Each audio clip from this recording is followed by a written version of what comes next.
Nehemiah lived in very troubling, very tragic times. And we've been looking at him this week, and hopefully, as we've looked at him in the very trying, right, and troubling times that we live in, how can we rise above it? That's the thing. How we don't want to give in to depression, and we don't want to give in to murmuring all the time. Grumbling, criticizing, being tense and all worked up all the time. We want to be filled with joy. We want to be overcomers. And so Nehemiah was an overcomer. And we started in Nehemiah chapter 1. We kind of went through part of chapter 2. And I wanted to just touch on one other thing in chapter 2. If you want to turn to Nehemiah chapter 2, Nehemiah has gone to the Lord. He's fasted. He's prayed. He's confessed his sin and the sin of the people. The Lord has responded. He's opened up the door so that Nehemiah can go to the king. The king has been moved on by God. God is directing this whole thing. Now Nehemiah is able to go back to Jerusalem, the city of his father's, God's city. The temple, the city is in ruins. This is no small thing that Nehemiah is returning to. And so as Nehemiah goes back in verse 11, I want to pick it up here and pull out something for our devotion today. And I think it's important. So I came to Jerusalem, Nehemiah says, and was there 3 days. And I arose in the night, and I had a few men with me. I told no one what my God had put in my heart to do at Jerusalem, nor was there any animal with me except the one in which I rode. And I went out by night through the valley gate to the serpent wall and the refuse gate, and viewed the walls of Jerusalem, which were broken down, and its gates, which were burned with fire. And I went to the fountain gate and to the king's pool, but there was no room for an animal to even pass under me to pass. So I went up by night by the valley and viewed the wall. Then I turned back and entered by the valley gate, and so returned. The officials didn't know where I had gone or what I had done. I had not yet told the Jews, the priests, the nobles, or the officials, or the others who did the work. And then I said to them, verse 17, you see the distress we're in, how Jerusalem lies waste, its gates burned with fire. Come, and let's build the wall of Jerusalem that we may no longer be a reproach. I think Nehemiah, how wise he was.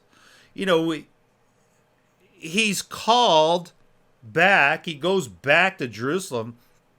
As he looks at it, to me, it'd just be like an impossible thing. Now, I've repaired a lot of houses. I've repaired foundations.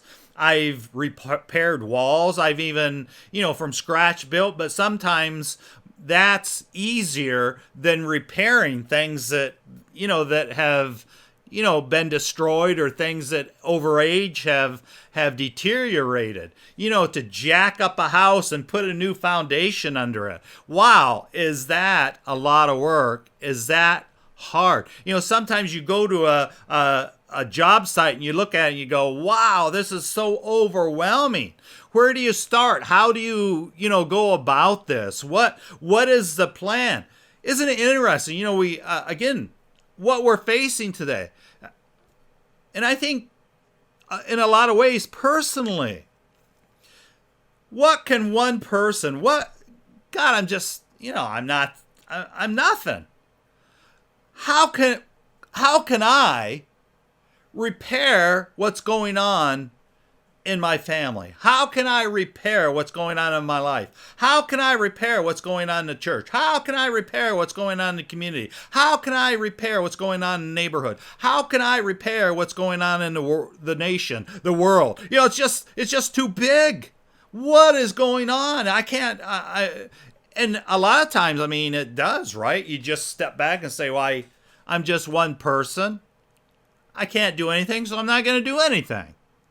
That wasn't Nehemiah. Again, he was continuing. I think it wasn't just at one time. I think a key, again, just be in prayer all the time. God, now he's back in Jerusalem and it's just a mess. So what does he do? Nehemiah assesses the situation the best he can. He does it alone. He does it without any fanfare. He says that I didn't tell anybody. I was just assessing it and looking it over and thinking about it and praying about it. He does it privately. There's no fanfare. He's not coming in and saying, well, we are going to bring a big crusade here and I'm going to be the headliner. No, I think, just real serious. And it's something that's between him and it's something between God. When you look in the scriptures even and you see the reality of maybe what one individual can do who is really just given their lives over to the Lord. Wow, it's a powerful thing and it's an exciting thing. Where I'm at right now. How can I? Lord, how can you use me to bring healing to my family? How can you use me to bring life to my company or to the work area where I work? Lord, how can you use me in my neighborhood?